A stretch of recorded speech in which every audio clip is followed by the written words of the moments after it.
Hello everyone, welcome to my YouTube channel. तो आज daily dose of chemistry इस episode में हमेशा की तरह कोई एक नया टॉपिक लेंगे। और टॉपिक वो रहेगा जहां से अपने क्वेश्चंस क्रिएट होते हैं, नीट में हो, आईआईटी मेंस में हो, और या फिर हम 11th 12th में भी अगर पढ़ रहे हैं। तो ये सारे वीडियोस आपके ऑर्गेनिक केमिस्ट्री को समझने के लिए बहुत ही ज्यादा हैंडफुल एक रोल प्ले करते हैं। तो बट उससे पहले जो आजकल जिस पेंडेमिक के दौर में हम हैं, कोरोना की सेकेंड वेव में काफी ड्रास्टिकली चेंजेस हमें देखने को मिले हैं हर फील्ड में।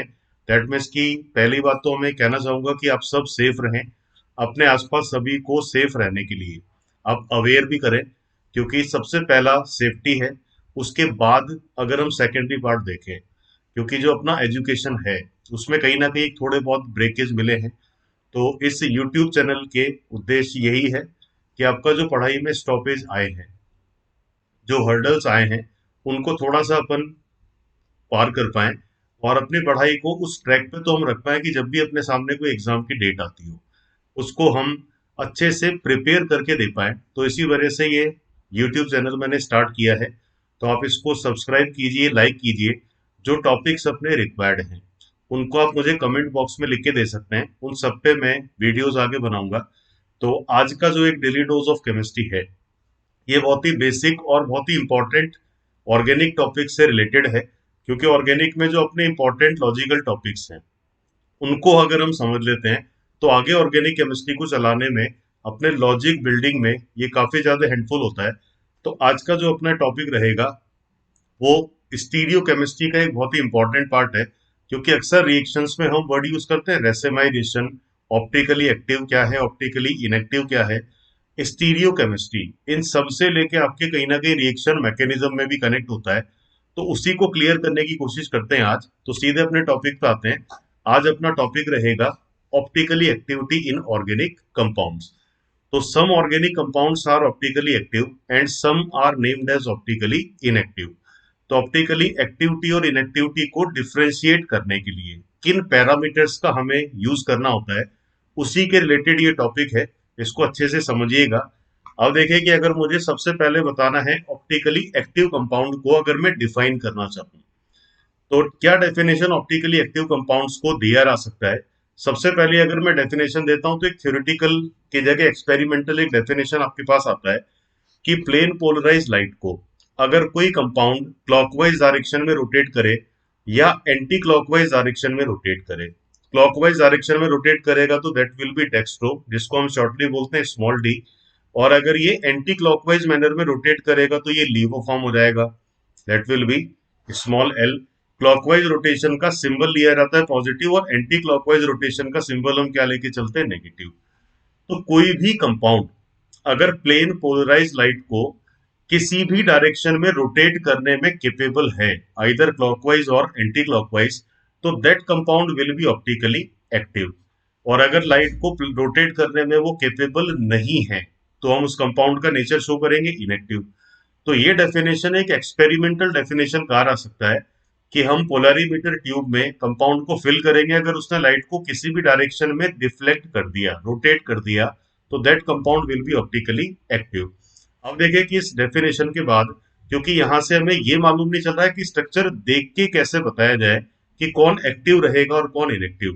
तो थ्योरेटिकल मैनर में अगर मुझे कंपाउंड का स्ट्रक्चर दिया जाए और मुझे पहचानना होगी ये एक्टिव है या इनएक्टिव, तो ये काम कैसे किया जाता है, आते हैं इसकी डेफिनेशन नंबर 2 पे। अब देखिए कि अगर डेफिनेशन नंबर 2 के अकॉर्डिंग हम चले, तो हमने दो बहुत ही सिंपल अल्फाबेटिक एग्जांपल लिए। एक अल्फाबेट लिया ए और एक अल्फाबेट मैंने कौन सा लिया, बी।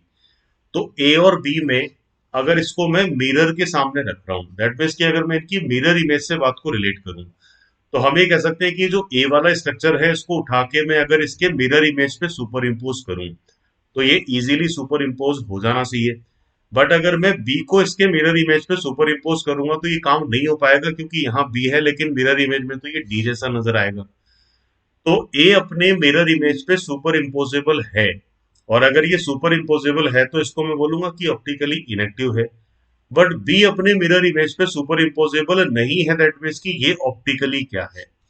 तो सेकंड डेफिनेशन अपने को ये बोलता है कि अगर कोई भी स्ट्रक्चर अपने मिरर इमेज पे सुपर इम्पोजेबल नहीं है, तो उस स्ट्रक्चर को मैं ऑप्टिकली क्या बोल सकता हूँ कि वो एक्टिव है। और अगर अपने मिरर इमेज पे वो सुपर इम्पोजेबल हो पा रहा है तो वो एक्टिव नहीं है, वो क्या होगा, ऑप्टिकली इनएक्टिव। तो मिरर इमेज भी एक अच्छा डेफिनेशन होता है एक्टिविटी और इनएक्टिविटी को पहचानने का। अब देखो कि हमने मिरर इमेज रिलेशन तो इसमें निकाल ही लिया।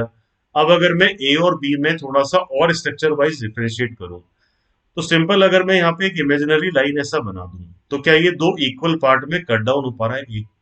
और अगर ये दो इक्वल पार्ट में कट डाउन हो पा रहा है, तो हम ये बोलेंगे कि स्ट्रक्चर जो है ए का वो सिमेट्रिकल है। बट अगर मैं बी को दो इक्वल पार्ट में डिवाइड करूंगा तो ऐसा करना पॉसिबल नहीं होगा। तो दैट मीन्स की जो बी है ये कहीं ना कहीं ए के कंपेयर में एसिमेट्रिकल हो गया। तो एक कंपाउंड आपका सिमेट्रिकल था जिसका रिजल्ट क्या निकला, इनएक्टिव है। लेकिन अगर एसिमेट्रिकल है तो इसका रिजल्ट हम क्या देख पा रहे हैं, एक्टिव है। तो डेफिनेशन नंबर 2 को बोल के हम दो तरीके से एक्टिविटी को रिलेट कर सकते हैं। एक तो मैं कह सकता हूं कि मिरर इमेज पे अगर ये नॉन सुपर इम्पोजेबल है तो that stands to be active compound. और अगर ये कंपाउंड एसिमेट्रिकल है तो भी इसको मैं एक्टिव बोलूंगा। तो सारे जो सिमेट्रिकल कंपाउंड्स हैं वो सारे के सारे क्या होंगे, ऑप्टिकली इनएक्टिव। तो दैट मीन्स की सिमेट्री और एसिमेट्री, ये दो क्राइटेरिया मेरे पास आते हैं अगर मुझे कंपाउंड की एक्टिविटी और इनएक्टिविटी को डिफाइन करना हो। तो अब देखिए कि अगर मैं सिमेट्री को बेस बनाऊं तो यहाँ पे मेरे पास एक और डेफिनेशन क्रिएट होता है, डेफिनेशन नंबर 3। तो जितने भी सिमेट एसिमेट्रिकल कंपाउंड हैं दे आर ऑप्टिकली एक्टिव। लेकिन अगर कंपाउंड में सिमेट्री डिफाइन हो गया तो एक्टिव की जगह ये क्या रहेगा, इनएक्टिव रहेगा। तो एक तरीका ये भी है कि अगर हम सिमेट्री को डिफाइन कर लेते हैं तो एक्टिविटी और इनएक्टिविटी का डेफिनेशन इजी रहेगा। अब देखिए कि अगर मुझे किसी भी कंपाउंड को सिमेट्रिकल बताना है तो सिमेट्री किन तरीकों से मैं जज कर सकता हूँ। सिमेट्री किसी पॉइंट के रेस्पेक्ट में हम चेक कर सकते हैं, पॉइंट को हम कह सकते हैं सेंटर। सिमेट्री किसी एक्सिस के रेस्पेक्ट में हम कंपेयर कर सकते हैं, और या फिर किसी प्लेन के रेस्पेक्ट में भी सिमेट्री की बात किया जा सकता है। तो सिमेट्री चेक करने के तीन क्राइटेरियाज हैं। या तो मैं बात करूंगा प्लेन ऑफ सिमेट्री का। प्लेन का मतलब एक सरफेस है, सरफेस में भी X Y plane, this surface में भी Y Z plane, and this surface में भी जेड एक्स प्लेन। तो प्लेन ऑफ सिमेट्री अगर कंपाउंड में है तो वो सिमेट्रिकल हो जाएगा। सेंटर ऑफ सिमेट्री हो जाता है दूसरा क्राइटेरिया जिसको हम लिखते हैं सीओएस। तो सेंटर ऑफ सिमेट्री ये एक और क्राइटेरिया है। और तीसरा क्राइटेरिया है एक्सिस ऑफ सिमेट्री। हम सबको मालूम है कि एक्सिस तीन ही होते हैं, इट में भी एक्स, इट में भी वाई और इट में भी जेड। तो अगर किसी कंपाउंड में प्लेन ऑफ सिमेट्री मिले तो वो सिमेट्रिकल है। किसी कंपाउंड में सेंटर ऑफ सिमेट्री मिले तो ये भी सिमेट्रिकल है। और अगर एक्सिस ऑफ सिमेट्री को मैं भी डिफाइन कर पाता हूं तो ये भी सिमेट्री शो करने का ही एक वे है। अब अगर इन सारी बातों को मैं एक्टिविटी से रिलेट करूं, तो अगर मुझे किसी कंपाउंड को ऑप्टिकली एक्टिव बोलना है तो वो एक्सिस से रिलेट नहीं होता। एक्टिविटी को हम रिलेट करते हैं प्लेन या फिर किससे, सेंटर ऑफ सिमेट्री से। तो दैट मीन्स कि अगर कोई भी कंपाउंड एक्टिव है तो उसमें ना तो कोई होना चाहिए प्लेन ऑफ सिमेट्री और ना ही उस कंपाउंड में कोई डिफाइन होना चाहिए सेंटर ऑफ सिमेट्री। तो अगर ये दोनों प्लेन ऑफ सिमेट्री और सेंटर ऑफ सिमेट्री नहीं मिलेंगे तो मॉलिक्यूल अपना एसिमेट्रिक हो जाएगा। और एसिमेट्रिक कंपाउंड को ही हम क्या नाम देते हैं, ऑप्टिकली एक्टिव। तो प्लेन ऑफ सिमेट्री और सेंटर ऑफ सिमेट्री का अगर हमें आइडिया हो तो हम एक्टिविटी वाले पॉइंट को आगे चला सकते हैं। तो सबसे पहले बात करते हैं प्लेन ऑफ सिमेट्री की। तो what is plane of symmetry, shortly इसको हम बोलते हैं पीओएस। अब देखें कि प्लेन का मतलब एक सरफेस है, जैसा मैंने पहले भी बोला, इट में भी एक्स वाई प्लेन, इट में भी वाई जेड प्लेन और इट में भी जेड एक्स प्लेन। तो इसको एक्सप्लेन करने के लिए सिंपल मैंने एक एग्जांपल लिया। कंपाउंड जो अपने सामने बना हुआ है डबल बॉन्ड है, एल्कीन है, और दोनों हाइड्रोजन और दोनों मिथाइल अगर सिमिलर साइड पे हैं तो ये एल्कीन तो है, लेकिन ये इसमें किस तरह की कॉन्फ़िगरेशन या फॉर्म को शो कर रहा है, सिस फॉर्म को। अब देखिए कि यहाँ पे मैंने एक प्लेन यहाँ पे एज्यूम कर लिया। तो प्लेन के राइट साइड में और प्लेन के लेफ्ट साइड में ये जो दो पार्ट है क्या ये इक्वली इनको कट डाउन कर पा रहा है? तो दैट मीन्स की कोई इमेजिनेटिव प्लेन अगर आपके स्ट्रक्चर को दो इक्वल हाफ में डिवाइड कर पा रहा है तो उसको हम कह सकते हैं प्लेन ऑफ सिमेट्री। अब देखिए कि यहाँ पे अगर मैं देखूं तो अगर इसको एक मिरर की फॉर्म में लेके देखा जाए तो क्या ये राइट और लेफ्ट वाला पार्ट एक दूसरे का मिरर इमेज भी है क्या? तो आप ये कह सकते हो कि कोई भी इमेजिनेटिव प्लेन अगर स्ट्रक्चर को दो इक्वल मिरर इमेजेस में डिवाइड कर पा रहा है, तो इस तरह के इमेजिनेटिव प्लेन को हम क्या नाम दे सकते हैं? Plane of symmetry. तो अब इसमें कुछ और एग्जांपल लेके आते हैं। जस्ट लाइक मैंने लिया सेकंड पॉसिबल एग्जांपल CO2। इस कार्बन का हाइब्रिड स्टेट sp है, तो ये एक लीनियर मॉलिक्यूल होगा। अब देखो कि यहाँ CO2 का स्ट्रक्चर बना के मैंने ऐसा एक इमेजिनेटिव प्लेन यहाँ पे बनाया, तो ये जो राइट और लेफ्ट वाला पार्ट है ये इक्वली कट डाउन हो पा रहा है। दैट मीन्स कि इसको भी मैं क्या नेम दे पाऊंगा? एक प्लेन ऑफ सिमेट्री है। अब सेकंड एग्जांपल मैंने CO2 के बाद लिया एक डाइओइक एसिड का, that will be tartaric acid. Tartaric acid में कायरल सेंटर अपने पास कितने हैं? 2 हैं।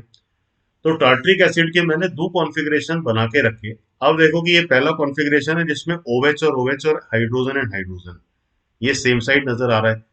तो यहाँ पे अगर मैं कोई इमेजिनेटिव प्लेन बना के इसको 2 इक्वल पार्ट में डिवाइड करने की सोचूं, तो ये जो अपर वाला और लोअर वाला पार्ट है ये इक्वल मिरर इमेजेस हैं। तो इसका मतलब है कि ये प्लेन एक सिमेट्रिक प्लेन की फॉर्म में डिफाइन हो सकता है। इसको मैं क्या नेम दूंगा? Plane of symmetry. लेकिन जैसे ही मैंने इसका एक दूसरा कॉन्फ़िगरेशन बनाया, OH के सामने आ जाएगा H और इधर H के सामने कौन आ जाएगा? OH। तो अब अगर मैं देखूं तो ये दोनों जो पार्ट हैं, एक तो ये इक्वली कट डाउन नहीं हुआ, और ये जो अपर और लोअर वाला पार्ट है ये एक दूसरे का मिरर इमेज भी नहीं है।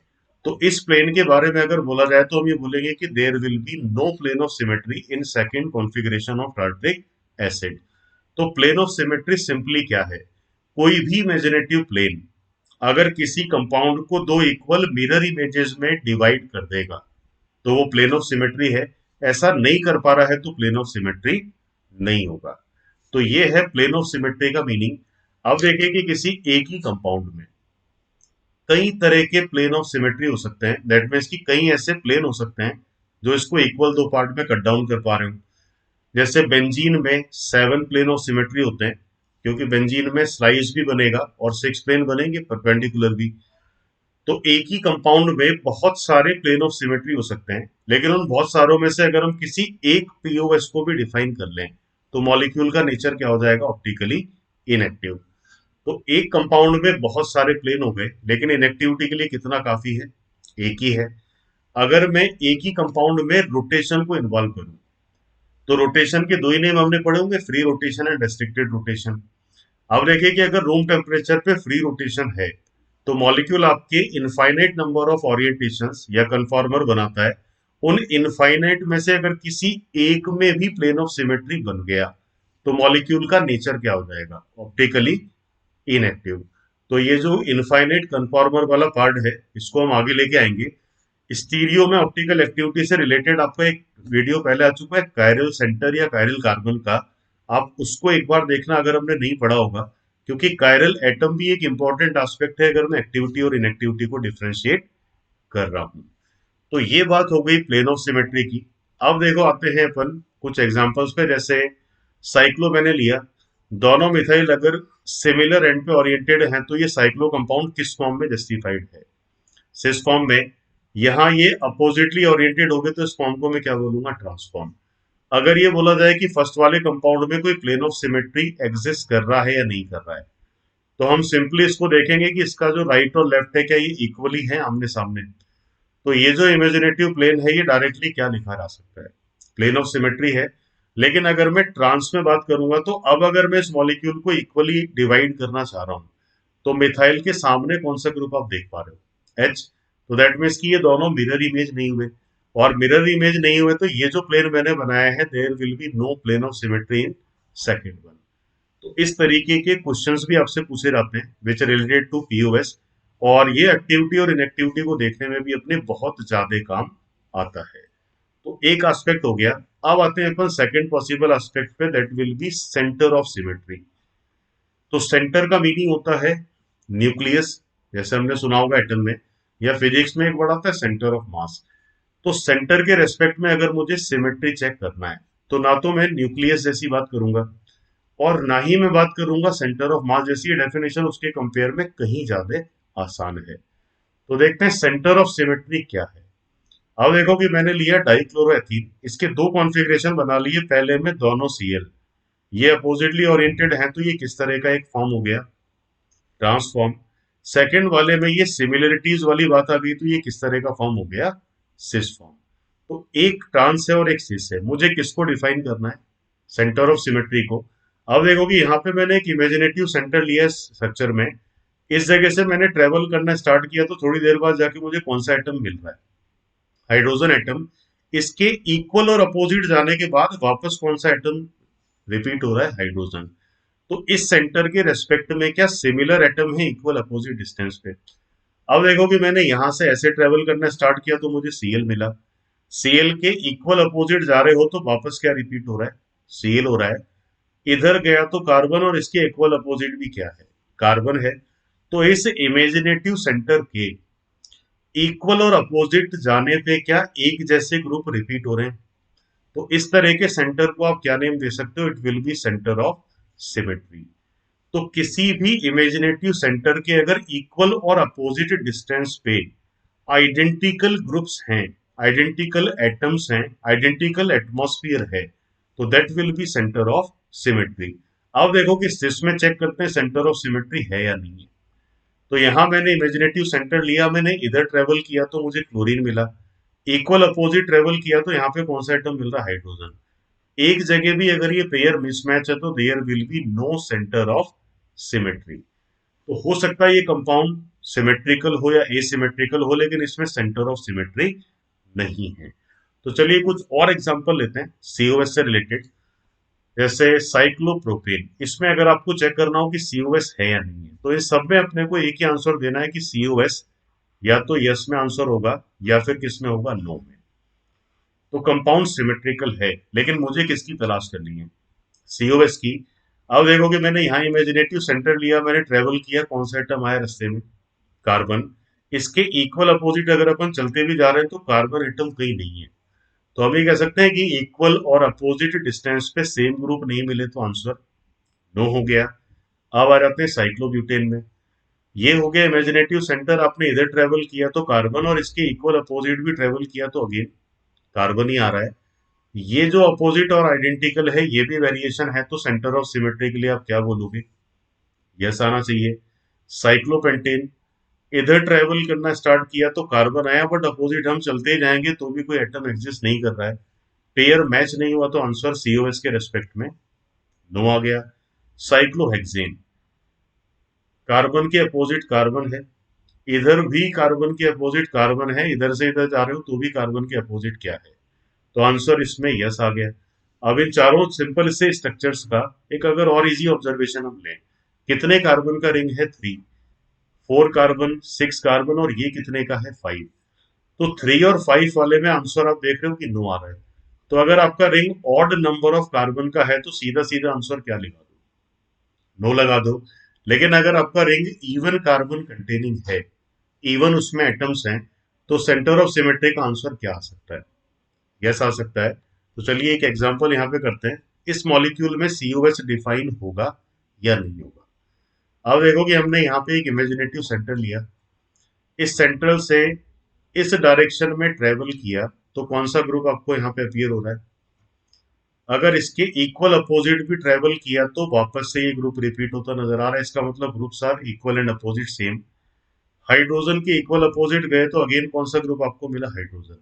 ये भी बात जमता है, सेम ही आ रहा है। अब देखिए कि अगर हम बाकी के ग्रुप्स की भी यहाँ पे डेफिनेशन या कंपेयर करें, तो एच के अपोजिट जा रहे हैं अपन, तो कौन सा ग्रुप रिपीट हो रहा है? एच मिल रहा है। और अगर मिथाइल के भी इक्वल अपोजिट ट्रेवल किया जा रहा है तो वापस जाके आपको कौन सा ग्रुप मिल रहा है? मिथाइल। तो सारे ग्रुप इक्वल और अपोजिट है, इसका मतलब आंसर यहाँ पे किस फॉर्म में मिल जाना चाहिए? यस हो जाएगा। चलिए दो एग्जांपल और लेते हैं, इन दोनों में कंपेयर करते हैं कि सेंटर ऑफ सिमेट्री कहाँ होगा कहाँ नहीं होगा। ये है इमेजिनेटिव सेंटर, सीओ के इक्वल अपोजिट सीओ है, एनएच के इक्वल अपोजिट एनएच है, बात जमती है। लेकिन एच के इक्वल अपोजिट किसको होना चाहिए? एच को। बट अगर हम यहाँ गए तो एच के इक्वल अपोजिट डायरेक्शन में कौन मिला? मिथाइल मिला। तो एक भी जगह अगर मिसमैच हो गया है तो आंसर नो हो जाना चाहिए।